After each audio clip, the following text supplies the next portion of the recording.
Suspense.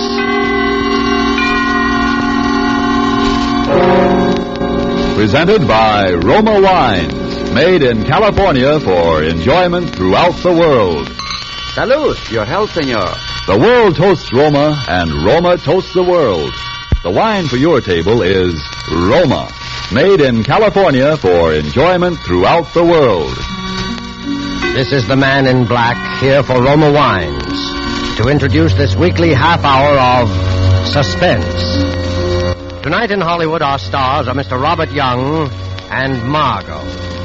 The suspense play which stars Robert Young and Margot, and which is produced and directed by William Spear, is A Tale of Ordeal by Fire by Cornell Woolrich. And so, with the night reveals and with the performances of Robert Young and Margot, Roma again hopes to keep you in suspense.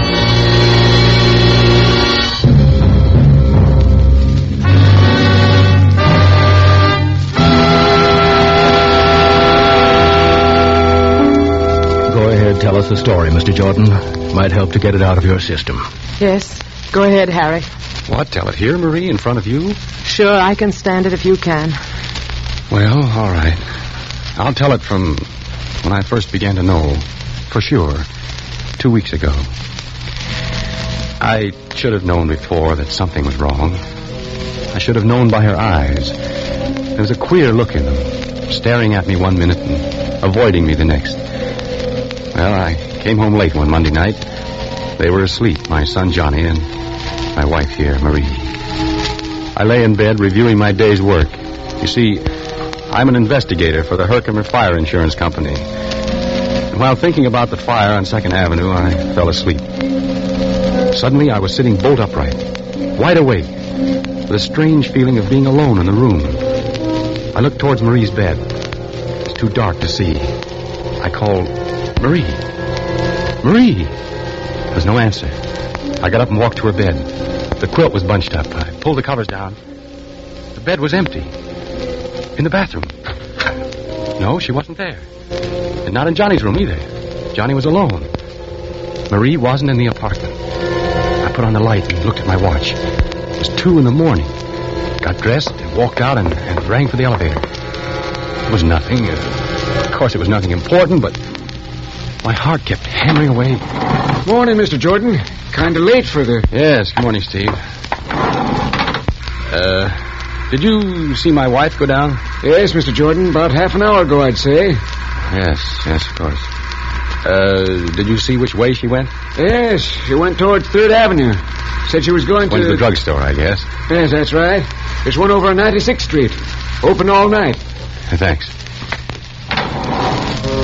That was it. She went to the drugstore. I was worried over nothing at all. I didn't know what to do quite. I didn't want to follow her, but the elevator boy was watching me, so I strolled easily along towards 3rd Avenue. I stood on the deserted dark corner and looked up and down the street. Then I saw her coming. She was walking towards me briskly. Harry, what are you doing here? Well, I got up and saw you were gone, and I couldn't sleep. I had a dreadful headache, so I decided to go down for some aspirin. Yes, of course. The drugstore on 96th Street. But you were coming from 98th Street. I took a little walk. I thought some fresh air would do me some good. Yes, it is a nice night. I've only been gone about 10 minutes. Steve said you were gone about a half hour. It was only 10 minutes. What time is it now? 2:35. I've been out for almost 15 minutes. Oh, it's more than... It was 15 minutes, no more than that. Yeah, I guess so.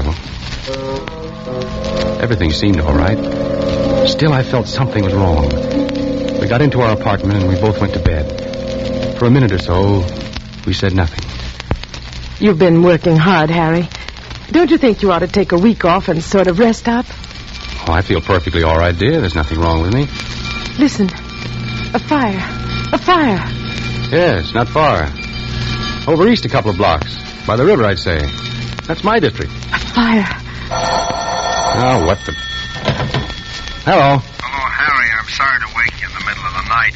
There's a bad one over near you between 2nd and 3rd. Maybe a total loss. Between 2nd and 3rd, Mr. Parmenter? An apartment building? Yeah, 98th Street. 340 East 98. I called you because I'd like you to go there direct first thing in the morning instead of come at the office, okay? I'll meet you there. Okay, Mr. Parmenter. Good night. A fire? On 98th Street? Yeah. I couldn't see Marie in the dark. I knew she was staring at me. I was very tired. Good night, Marie. Good night, Harry.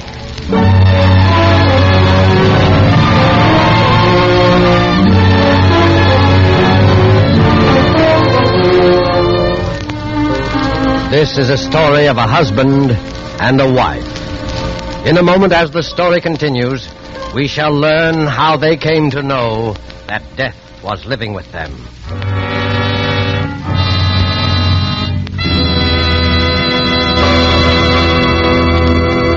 Tonight, the Roma Wine Company of Fresno, California, brings you Robert Young and Margot as stars of Suspense, radio's outstanding theater of thrills. Somewhere tonight, perhaps in Havana, Cuba, a man and a girl sit at a table in a gay cafe.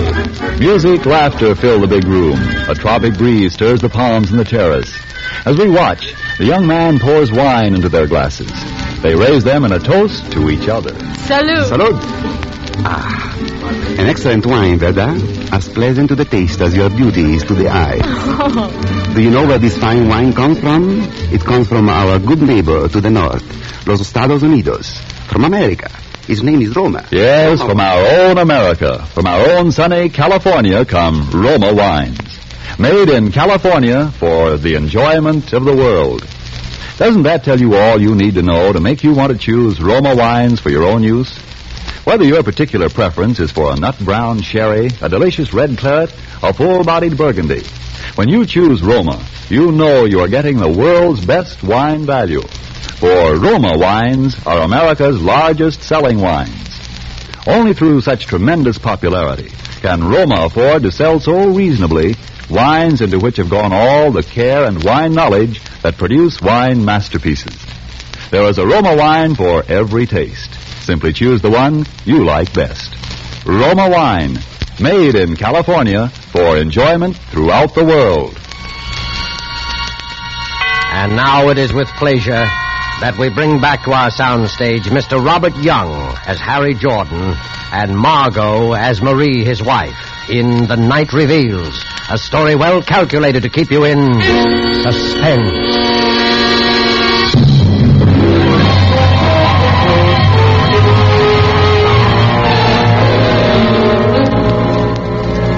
Go on, Mr. Jordan. Well, gentlemen, the next morning I went over to 98th Street to inspect the remains of number 340 and to see if there was evidence of anything suspicious about the origin of the fire. Mr. Parmenter was there. Well, there it is. Gutted. I guess we'll be paying off on this one, all right. Yeah, completely burned out.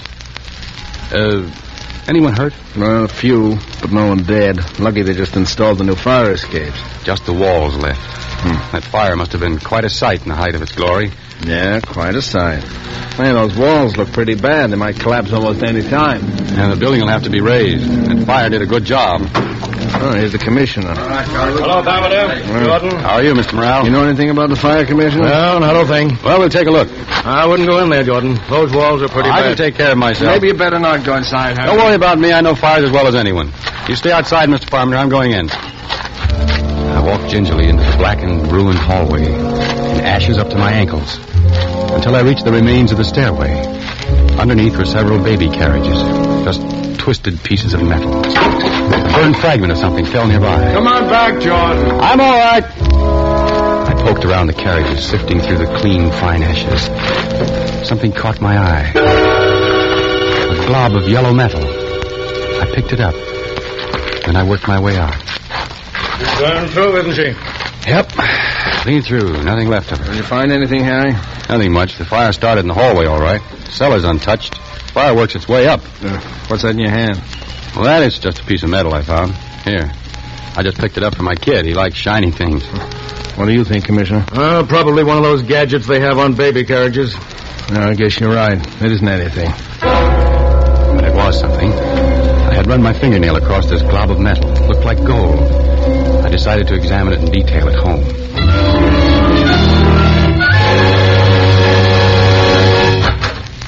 Daddy. Hiya, Johnny. Mama says I was bad today. Harry, you're home early.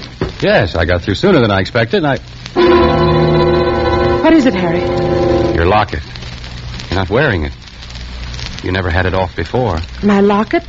Well, don't you remember? Daddy, can I go over to see Davy Taylor for a minute? Yeah, go ahead, Johnny. All right. Gee, thanks, Daddy. You shouldn't have done that. I didn't want him to go. He hasn't had his dinner. Never mind, Johnny. What did you say happened to the locket? Well, I gave it to you. To me?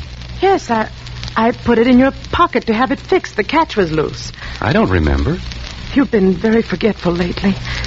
Very forgetful. Maybe you thought you gave it to me. No, I put it in your pocket, Harry. I forgot to mention it to you. I wanted you to take it to the jeweler's and get the catch fixed. I just put it in your coat pocket while you were shaving. When? Yesterday? Yes. Yesterday morning. Then it should be in my pocket now. I wore this suit yesterday, too.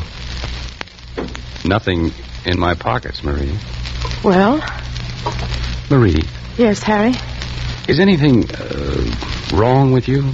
Don't you feel... With me? No, of course not. I'm all right.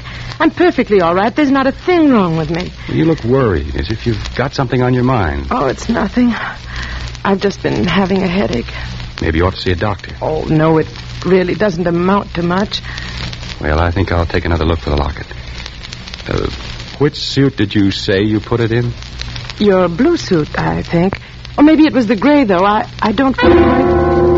I couldn't make it out. What had she done with the locket? Had she pawned it? Had she given it away? Then I remembered something. I went into the bathroom and locked the door. I looked at this shapeless little glob of yellow metal. I rubbed the blackened spots away, all of it until it was gleaming. I studied it, turning it over and over. I noticed a thin crack. It was small, so I took a nail file out of the medicine chest and began to file it. I kept filing until I had enlarged the crack to the full length of a piece of gold. Then I slipped the nail file inside and pried it open. Tiny fragments of glass, and then I saw a piece of scorched paper. It was a photograph. Picture of my son, Johnny. This glob of metal was my wife's locket. I put the locket and the picture in my pocket and walked out.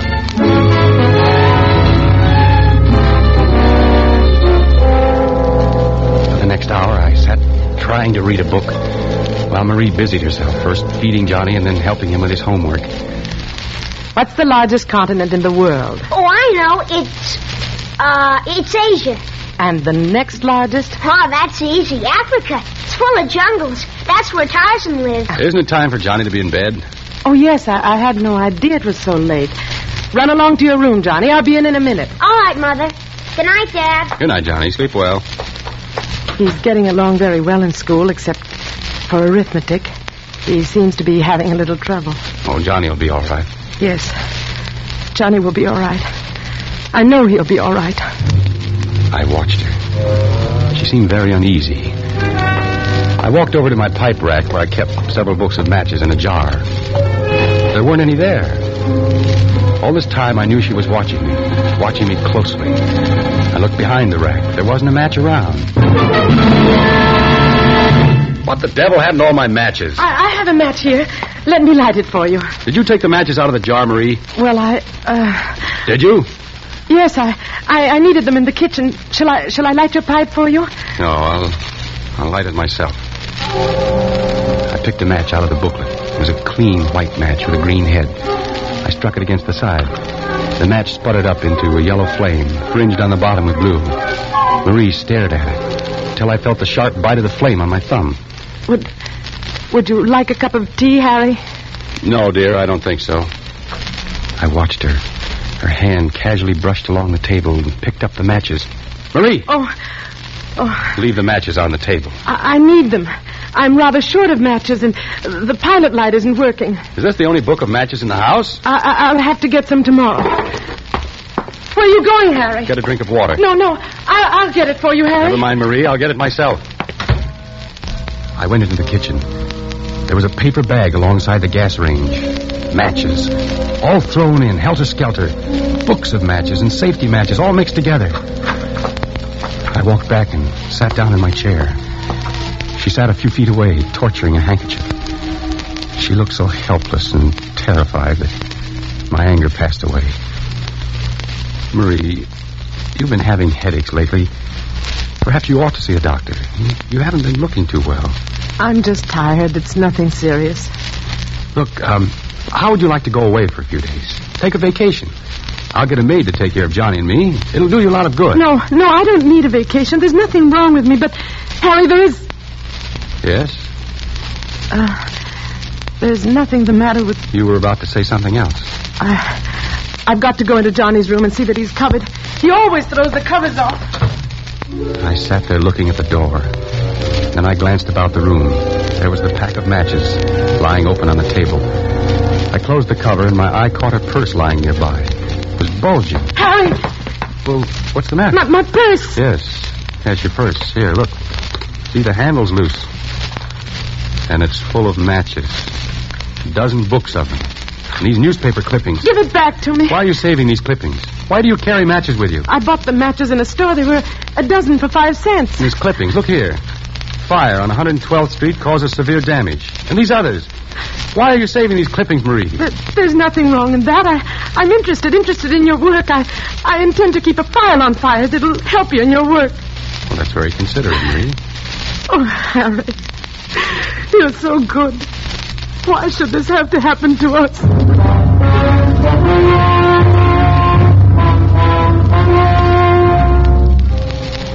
Towards midnight, I went to bed. Marie didn't follow me. I lay in the semi-darkness, wide awake, trying to think what I should do. I couldn't collect my thoughts. Every time I closed my eyes, I could see the flame of the match, yellow and blue, crawling along the matchstick.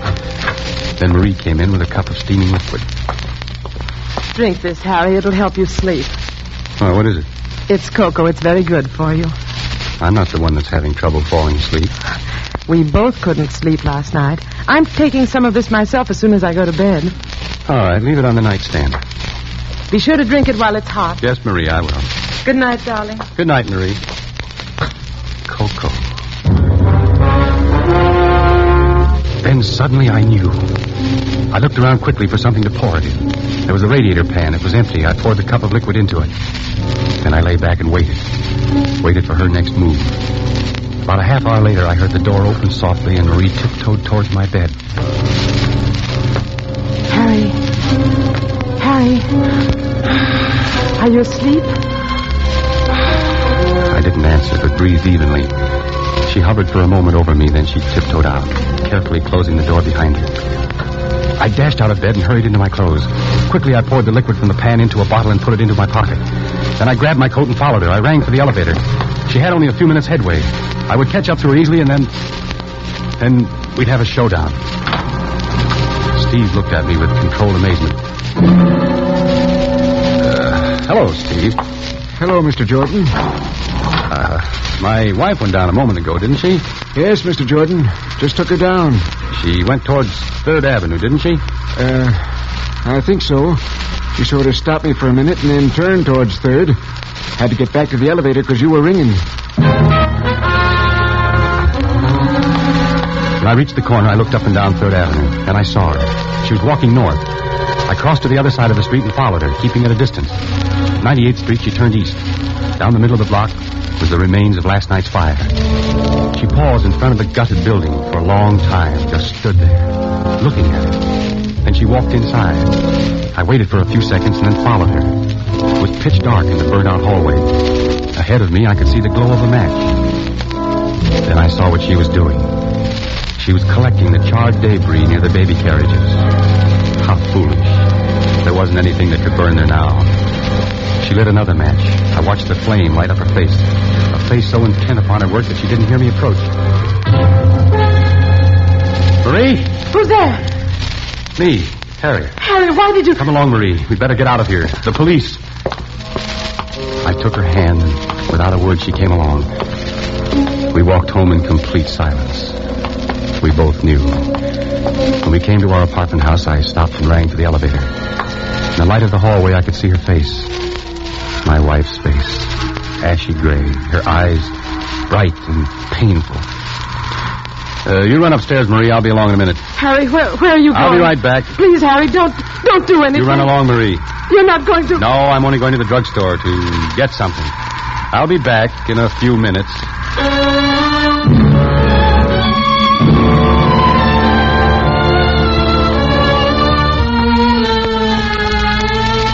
I came home a half hour later. She was waiting for me. Did you do it, Harry? Harry, please tell me. I've got to know. I had the cocoa you gave me analyzed. I'm sorry. I had to do it. Don't you see? I couldn't help it. It was very easy for the druggist, especially when I told him what I thought was in it. Sodium amytal. That's the stuff that makes you sleep through an earthquake. Please try to understand, Harry. You must understand. Is the kid asleep? Yes, Johnny's all right. I was sorry for Marie. She looked so haggard and worn. It wasn't her fault. I was sorry for myself. My head was roaring. I wasn't feeling too well. Kept seeing sparks in front of my eyes. I closed my eyes for a moment. Let's go to bed, Harry. Marie, we can do something. Let's burn up every match. Every match in the house. We'll never bring another match in here. No, Harry, we can't do that. You don't want to? No, Harry, not now. See, this is the first book. It's turning black. We'll do it with every book of matches. It's no use, Harry. Strange, isn't it, that this should happen to me? Me, a fire inspector. That's funny. Give me the matches, Marie, all the matches. No, I can't do it. I won't. Give them to me. Please don't take them. I'll do anything you want, anything. Where did you hide them? Tell me, where are they? Inside the range, behind the paper bag. I dropped her hand and she sank to the floor in a huddle, weeping. Then I went into the kitchen and got all the matches. By now, my anger was cooling off. Look, Marie, look up. See, I'll light each book of matches one at a time until they're all gone up in smoke. Yellow flame licked its way down the matches. The cover caught fire and blackened. I watched her look at the flame with dazed eyes. Listen, Harry, do you hear? Just someone in the hall. Oh, it's more than someone. Something's happened. Something has happened. I'll take a look. Hey, Mr. Jordan, the house is on fire. The house is on fire. Yes, Marie, wake up Johnny. Johnny! We'll have to hurry. The flames are coming up the stairs. There's an upward draft. What's the matter, Mother? The house is on fire. We've got to get out, Johnny. Come on. It's too late to go down. We'll have to go up through the roof. I've hurt my leg. Come along, Johnny. Mother, wait for Mother. She'll come along. No, I want to wait for Mother. It's all right, Johnny. Go along with Daddy. I'll follow you. No, I won't go. I won't go without you, Mother. Hold on to my arm, Marie. Come on. Give me your hand, Johnny. Don't be scared. The fire won't hurt you. It won't hurt you at all. You're safe with me.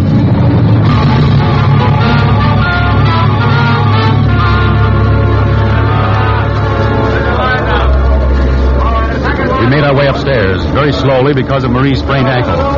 Finally, we got to the roof. There were some firemen on the next roof. About 10 feet separated the two buildings. Don't get panicky. We'll get you off safely. How are we going to have to jump across, Daddy? Because Mother won't be able to jump through the fort. It's all right, Johnny. Don't be scared. They're putting a board across the two roofs. We'll just walk across. All right, now. One at a time. Tie the rope around you and come across. Johnny, you go first. Don't be afraid. There. Now, the rope will hold you in case you slip. Mother, you gotta go first. I'll go right after you, Johnny. You promise? Go ahead, Johnny, and others will follow you. Don't turn around. Keep walking. All right. Kid's safe. Now, you lady. Be careful, the board. Hey, the board slipped off. Hurry, one of you guys. Get another board. Mother! I want Mother! Your mother's going to be all right, kid. You pushed the board off, Harry. I saw you do it. No, I didn't, Marie. I didn't. All right, lady. Tie the rope around you. Don't be afraid. Don't look down. Ready? Okay, boys. She's all right. Now you, mister. That's right. Tie the rope around you. Okay. All set? Okay.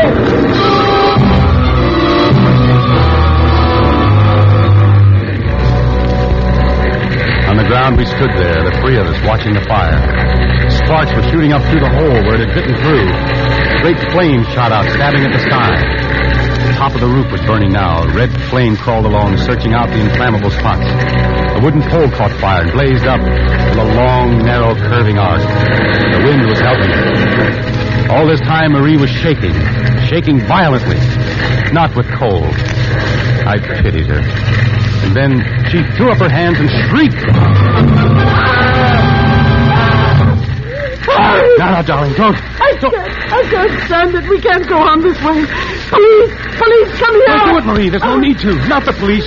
You don't know what you're saying. What is it, lady? You'd better calm down now. Officer, please. No, it's no use, Harry. Officer, these awful fires, they're not accidental. There's a pyromaniac, a criminal. What? And I know who it is. You've got to arrest the person. Arrest. So there won't be any more. All right, lady. Now, what is this? Who's the pyromaniac? The criminal is my husband, Harry Jordan. This man here. Arrest him, officer.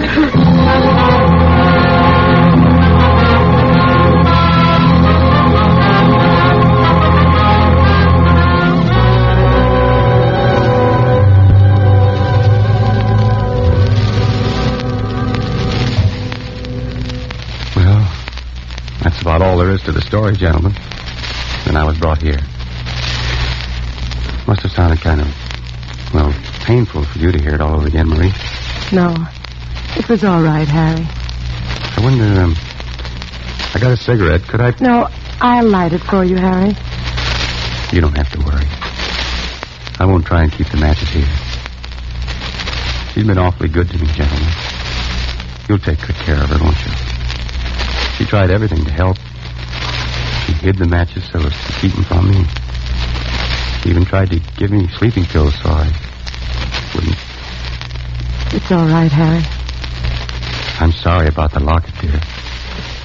Must have fallen out of my coat when I was in that building in 98th Street. It's all right, Harry. You can buy me another one sometime. You can't blame anybody for liking fires. It's not their fault. Fires are beautiful to watch. So bright and clean. They burn up all the filth and dirt. And they're magnificent to watch. Especially the big ones. The way the flames roar and crackle, lighting up everything around you. The beautiful fire.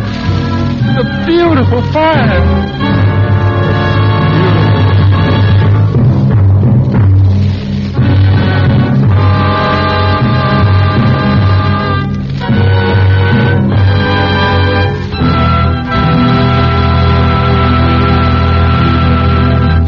And so closes The Night Reveals, starring Mr. Robert Young and Margot.